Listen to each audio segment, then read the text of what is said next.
M Jayachandran കൂടി ചേരുകയാണ്. Shri M Jayachandran, ഇന്ന് ആഭ്യന്തരമന്ത്രി രമേശ് ചെന്നിത്തലയോട് ചോദിക്കുകയാണ്, TG മോഹൻദാസിനെതിരായ പോലീസ് നടപടികളൊന്നും ഉണ്ടാകുന്നില്ലല്ലോ. അപ്പോൾ അദ്ദേഹത്തിൻ്റെ മറുപടി, ഞാനല്ല അറസ്റ്റിന് നിർദ്ദേശം നൽകേണ്ടത് എന്നുള്ളതാണ്.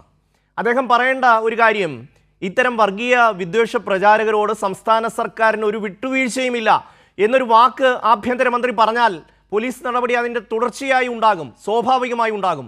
പക്ഷേ അത് പറയാൻ രമേശ് ചെന്നിത്തല തയ്യാറാകുന്നില്ല എന്നിടത്താണ് മോഹൻദാസിനെ പോലെയുള്ളവർ ഇപ്പോഴും ആർക്കും തൊടാൻ പറ്റാത്ത ഉയരത്തിൽ ഇങ്ങനെ നിൽക്കുന്നത്. എത്ര വൃത്തികെട്ട വർത്തമാനമാണ് അദ്ദേഹം പറഞ്ഞത് എന്നുകൂടി നാം ഓർക്കേണ്ടതുണ്ട്. ശ്രീ ജയചന്ദ്രൻ, വൃത്തികെട്ട വർത്തമാനം എന്ന് പറയുന്നത് കുറഞ്ഞു പോകും ഷമ്മി. എത്ര അധപ്പതനമാണ് ഭരണഘടനയെ തൊട്ട് സത്യപ്രതിജ്ഞ ചെയ്ത് അധികാരമേറ്റ ഒരു മന്ത്രിക്ക്, മുതിർന്ന ഒരു കോൺഗ്രസ് നേതാവ് ഇവിടെ കാണിക്കുന്നത്. അവിടെ അദ്ദേഹത്തിന് അധികാരമില്ലാതെ അധികാരം ആർക്കാണ് എന്ന് എളുപ്പം മനസ്സിലാവും. ഇവരുടെ നടപടികളുണ്ട്, ഈ ചുരുങ്ങിയ നാളുകളുണ്ട്. അവർക്ക് നിർദ്ദേശം വരേണ്ടത് ലോക് ഭവനിൽ നിന്നാണ്, പഴയ രാജ്ഭവൻ, ഗവർണർ ഇരിക്കുന്ന സ്ഥലം. അവിടുന്ന് നിർദ്ദേശം കിട്ടിയാലേ അനുസരിക്കാൻ പറ്റൂ. അതല്ലെങ്കിൽ ഗവർണർ മാരാർജി ഭവനിൽ BJP സംസ്ഥാന കമ്മിറ്റി ഓഫീസിലേക്ക് വിവരം കൊടുത്തിട്ട് അവിടുന്ന് ചെന്നിത്തലയോട് പറയണം. അല്ലെങ്കിൽ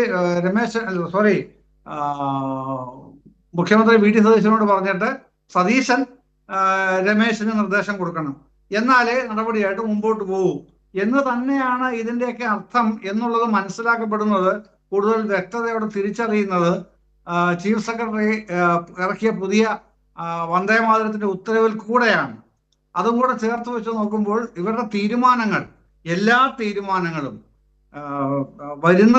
തീരുമാനിക്കപ്പെടുന്നത് BJPയുടെ നയത്തിനനുസൃതമായി മാത്രമേ പറ്റൂ എന്നുള്ള നിലയിലേക്ക് ഈ തുടക്കത്തിൽ തന്നെ 100 ദിവസം പോലും തികയാത്ത അവസരത്തിൽ പോലും അവരുടെ രാഷ്ട്രീയ ദാസ്യം BJPയോടാണ്, യൂണിയൻ ഗവൺമെന്റിനോടും അതിന്റെ പ്രതിനിധികളോടും അതിന്റെ കേരളത്തിലെ വക്താക്കളോടും പ്രയാക്താക്കളോടുമാണ് എന്ന് തെളിയിച്ചുകൊണ്ടേയിരിക്കുകയാണ്. അതിൽ അത്ഭുതപ്പെടേണ്ട യാതൊരു കാര്യവുമില്ല. TG മോഹൻദാസിനെ ഇവരൊന്നും ചെയ്യാൻ പോകുന്നില്ല. പരമാവധി ചെയ്യുന്ന എന്തായിരിക്കും അതുകൂടെ നമ്മൾ ആലോചിക്കേണ്ടതുണ്ട്. പരമാവധി ചെയ്യാൻ പോകുന്നത് ഇങ്ങനെ മാധ്യമങ്ങൾ നിരന്തരം ഇത് ഇനിയും മുഴക്കാൻ അല്ലെങ്കിൽ ഒച്ച വെക്കാൻ തീരുമാനിക്കുകയാണെന്നുണ്ടെങ്കിൽ കൈരളിയുടെയും ദേശാവാനയുടെയും വായടപ്പിക്കാൻ വേണ്ടിയെങ്കിലും ഒരു കേസെടുത്ത് ജാമ്യത്തിൽ വിട്ടയക്കും. കേസ് എടുത്തിട്ടുണ്ടെന്ന് ഇപ്പൊ പറയുന്നു, ചെന്നിത്തല പറയുന്നു.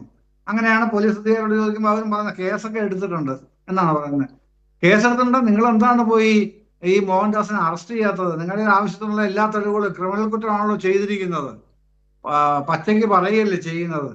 അത് ശരിയാണ്, ഞങ്ങളതൊക്കെ പോകണമെന്ന് ആഗ്രഹിക്കുന്നുണ്ട്. പക്ഷെ മുകളിൽ നിന്നുള്ള ഉത്തരവ് വരണ്ടേ എന്നാണ് പോലീസ് ഏമാന്മാർ, താഴെത്തട്ടുള്ള ജയചന്ദ്രൻ, ഇതിന്റെ മറുവശം കൂടി ഒന്ന് ശ്രദ്ധിക്കൂ. അതായത് ഇപ്പോ ദില്ലി സമരത്തിന് പിന്തുണ പ്രഖ്യാപിച്ചുകൊണ്ട് വേടൻ കൊച്ചിയിൽ ഒരു കലാപരിപാടി നടത്തുന്നു. അപ്പോഴേ പോലീസ് ചാടി വീണ് കേസെടുക്കുകയാണ്. എന്തൊരു ശുഷ്കാന്തിയാന്ന് ആലോചിച്ച് നോക്കൂ. അതുപോലെ തന്നെ ഈ ദില്ലി സമരത്തിന്, വിദ്യാർത്ഥികളുടെ സമരത്തിന് അനുകൂലമായി സംസ്ഥാനത്തിൻ്റെ പല ഭാഗങ്ങളിലും നടന്ന DYFIയുടെയും SFIയുടെയും പരിപാടിക്കെതിരെ എല്ലാം ഇവർ ചാടി വീണ് കേസെടുത്ത കൂട്ടരാണ് എന്നുകൂടി ആലോചിക്കണം. അവർക്കാണ് മോഹൻദാസിനോട് ഇത്രയും ദയാദാക്ഷിണ്യം. മോഹൻദാസിനോടല്ലെന്നേ, മോഹൻദാസ് മാത്രമല്ല ഷമ്മി, നമ്മൾ അങ്ങനെ അതിനെ ലഘൂകരിക്കരുത് ഒരു കാരണവശാലും കേട്ടോ. ഇത് മോഹൻദാസ് മാത്രമല്ല പറഞ്ഞിട്ടുള്ളതെന്ന്, അതാണ് പ്രശ്നം. കാതലായ ഇഷ്യൂ അത് തന്നെയാണ്. ഇങ്ങനെ സമരക്കാരെ അടിച്ചമർത്തണം, സ്ത്രീകളെ ബലാത്സംഗം ചെയ്യണം എന്ന് പറഞ്ഞ ആള് അവസാനത്തെ ആളെ ആകുന്നുള്ളൂ മോഹൻദാസ്. ഇതിനു മുമ്പ് ഇത് ആദ്യം പറയുന്നത് സാക്ഷാൽ സവർക്കറാണ്, വിനായക് ദാമോദർ സവർക്കർ എന്ന VD സവർക്കർ. അയാൾ പറയുന്നത് കലാപം ചെയ്ത മുസ്ലിം സ്ത്രീകളോട് പൊറുക്കുകയും അവരെ കുറ്റവിമുക്തരാക്കുകയും ചെയ്ത ശിവജിയുടെ നടപടി തെറ്റാണ്.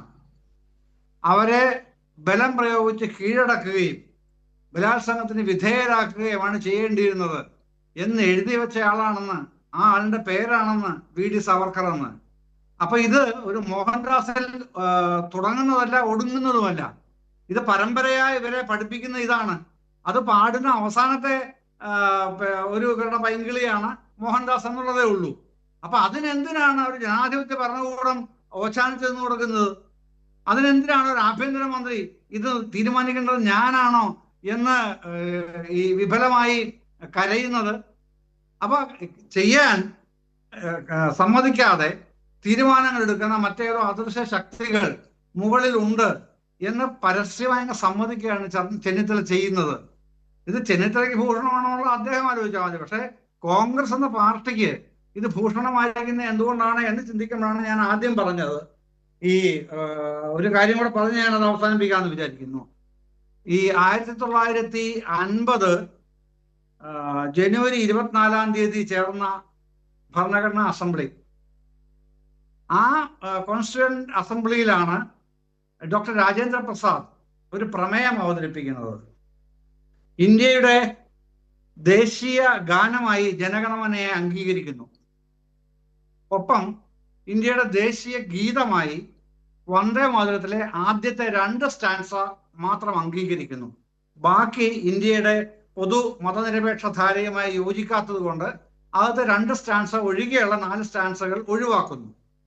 ഇത് 1950 ജനുവരി 24 കോൺസ്റ്റിറ്റ്യൂവന്റ് അസംബ്ലി പാസ്സാക്കുകയാണ് ഈ രാജേന്ദ്ര പ്രസാദ് നിർദ്ദേശം. അതിന്റെ പിറ്റേ ദിവസം, അതാണ് 1950 ജനുവരി 26 ഇന്ത്യ റിപ്പബ്ലിക് ആവുന്നു. മാത്രമല്ല അന്ന് ഇന്ത്യയുടെ പ്രഥമ പ്രസിഡന്റായി, രാഷ്ട്രപതിയായി, പ്രഥമ പൗരനായി ഡോക്ടർ രാജേന്ദ്ര പ്രസാദ് തെരഞ്ഞെടുക്കപ്പെടുകയും 1963 വരെ ആ സ്ഥാനത്ത് തുടരുകയും ചെയ്യുന്നു. അങ്ങനെ ഇന്ത്യയുടെ ഭരണഘടനാ സഭ അംഗീകരിച്ച തീരുമാനപ്രകാരമാണ് 2 സ്റ്റാൻസ മാത്രം വന്ദേ മാതരത്തിന് നിലവിൽ വന്നത്. ജനഗണമന പാടാൻ ഇത്ര സെക്കൻഡേ എടുക്കാവൂ എന്നൊക്കെ നിബന്ധനയും നിയമങ്ങളും ഒക്കെ ഉണ്ട്, ചട്ടങ്ങളും ഒക്കെ ഉണ്ട്. വന്ദേ മാതരത്തിന് എല്ലാ സന്ദർഭങ്ങളിലും പാടണമെന്ന് പോലും നിബന്ധനയില്ല.